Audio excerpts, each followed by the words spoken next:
प्यारे साथियों, जय भीम।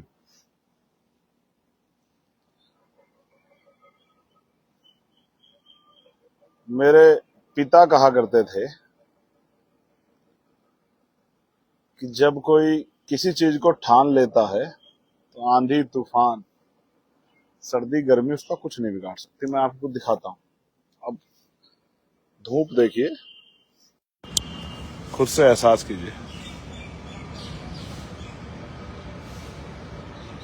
सूरज की तपन देखिए और खुद से एहसास कीजिए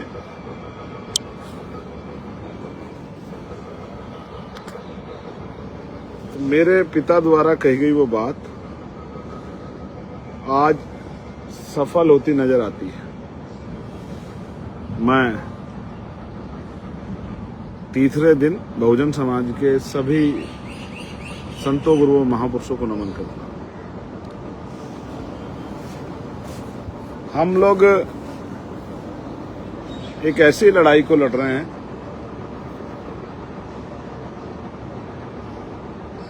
जिसके परिणाम क्या होंगे ये तो हमें नहीं पता, लेकिन हुक्मरानों को एहसास जो है कुर्सी हिलने का हुआ है, इस बात के लिए मैं नौजवानों को जिंदाबाद करता हूं।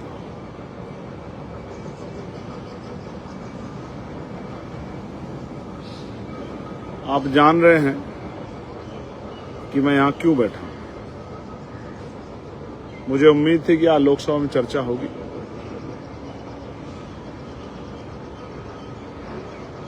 लेकिन हाउस एडजर्न हो गया हंगामे के चलते। उससे पहले सरकार के 2 सीनियर मंत्री मुझसे मिलने के लिए आए, ये कहने के लिए कि मुझे जिद छोड़नी चाहिए और ये अपनी लड़ाई जो है लोकसभा में चर्चा के दौरान अपनी बात को मजबूती से रखना चाहिए। आपको आपके लोगों ने चुन के भेजा है डिबेट करने के लिए, पार्लियामेंट में आवाज उठाने के लिए। आप यहां गर्मी में ना बैठे, मौसम अच्छा नहीं है, बारिश भी है, आप आके पार्लियामेंट में डिबेट का हिस्सा बने। मैंने उनसे कहा कि आप ये मत सोचिए कि जब डिबेट होगी मैं नहीं आऊंगा। जब डिबेट होगी तो मैं आपको पार्लियामेंट में मिलूंगा, जब हाउस चलेगा तो मैं आपको हाउस में मिलूंगा एक सांसद के तौर पर अपनी जिम्मेदारी अदा करता हुआ। लेकिन जब हाउस नहीं चलेगा तो मैं यहां मिलूंगा बाबा साहब के स्टैचू के नीचे, उन नौजवान भाइयों बहनों का प्रतिनिधि बनके, उनका बड़ा भाई बनके, उनके लिए जिम्मेदार बनके, उनके साथ हुए अन्याय की आवाज उठाने के लिए। उन्होंने मुझसे पूछा कि हम ये जानने के लिए आए हैं कि आप जो यहां बैठे हैं, हम कैसे जो हैं आपकी मदद कर सकते हैं। तो मैंने उनसे कहा कि मदद तब होगी जब शिक्षा मंत्री इस्तीफा देंगे, उसके बाद ही कोई बात आगे बढ़ेगी। पहले शिक्षा मंत्री इस्तीफा दें, फिर बच्चों को पीटने वाले कमिश्नर पे, जिसने बच्चों को पिटवाया है, दिल्ली कमिश्नर पे कार्रवाई हो, चिन्हित करके उन अधिकारियों पे कार्रवाई हो जिन अधिकारियों ने, जो फोटो में आ रहे हैं, वीडियो में आ रहे हैं।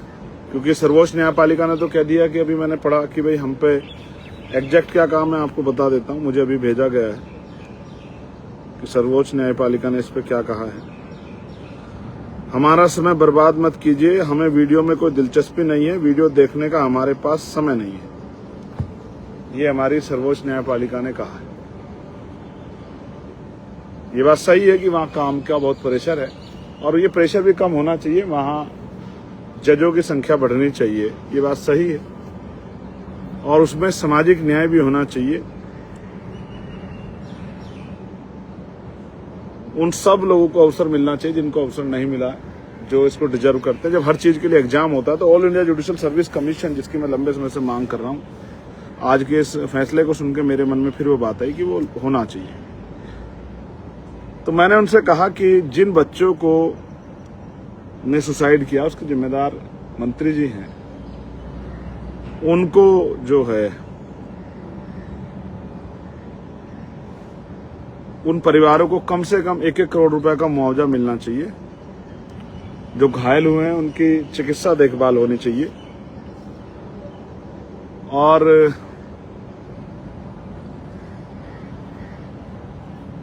एक ऐसी पॉलिसी बनना चाहिए, परीक्षा पॉलिसी, जिसमें नौजवानों के साथ अन्याय ना हो। एग्जाम सेंटर बेटियों का गृह जनपद में हो और बेटों का, भाइयों का, वो बस एक जनपद छोड़ के हो, दूसरे जनपद में हो, जिससे कि उनके ऊपर जो खर्च का दबाव है, या फिर कहाँ रुकेंगे, कब जाएंगे, कैसे जाएंगे, क्या खाएंगे, क्या पिएंगे, ये सारे दबाव उनके ऊपर से कम हो। इसलिए एक ऐसी पॉलिसी बने एग्जाम की, एक ईयरली कैलेंडर बने एक साल का, कि इस साल में इतनी परीक्षा आएंगी, ये आएंगे, उनका पेपर उसका फॉर्म इस दिन भरा जाएगा, इस दिन तक भरा जाएगा, ये उसकी एग्जाम डेट है, इसी एग्जाम डेट में होगा, कोई लीक नहीं होगा, कोई घोटाला नहीं होगा, और इस डेट में रिजल्ट आएगा। इस बात के साथ जो है ना, एक कैलेंडर भी बनना चाहिए। ये बातें मैंने उनसे कही।